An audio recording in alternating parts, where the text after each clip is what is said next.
بەڵێ دیارە لە ڕووداوێکی دەگمەن کەوا دوێنێ لە شاری هەولێر لە یەکێک لە باخچەی ئاژەڵان ڕوویداوە کەوا شێرێک پەلاماری مناڵێکی 10 ساڵانی داوە. دوای ئەوەی مناڵەکە لەگەڵ چەند هاوڕێیەکی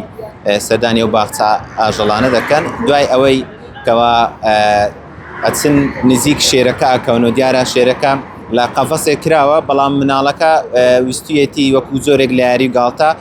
دەستی بردوۆتە ژێر و دواتر شێرەکە پەلاماری داوە. دوای ئەوەی لەلایەن کارمەندانی باخچەی ئاژەڵان منداڵەکە ڕزگارەکرێت و دەهێنرێتە نەخۆشخانەی فریاکەوتنی نەخۆشخانەی ڕزگاری بەشی فریاکەوتن. ئەوانیش دەست بەجێ نەشتەرگەری بۆ مناڵەکە کەن دیارە شێرەکە پەلاماری قۆڵی یاخود بەشی سەرەوەی دەستی پەلاماری ئەوەی داوە و دوای ئەوەی کەوا نەشتەرگەری بۆ دەکەن وەکو ڕاگەاندنی و نەخۆشخانەی ڕزگاریش باسی لەوە کرد کەوا نەشتەرگەریەکە سەرکەوتوو بوو، بەڵام لە ئێستادا منداڵەکە هێنراوە تا یەکێک لە نەخۆشخانە تایبەتەکان لە شاری هەولێر بۆ ئەوەی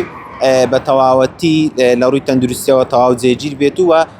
کەمێک جوانکاری بۆ ئەو شوێنەی کەوا پەلامار دراوە لەلایەن شێرەکەوە بۆ بکرێت.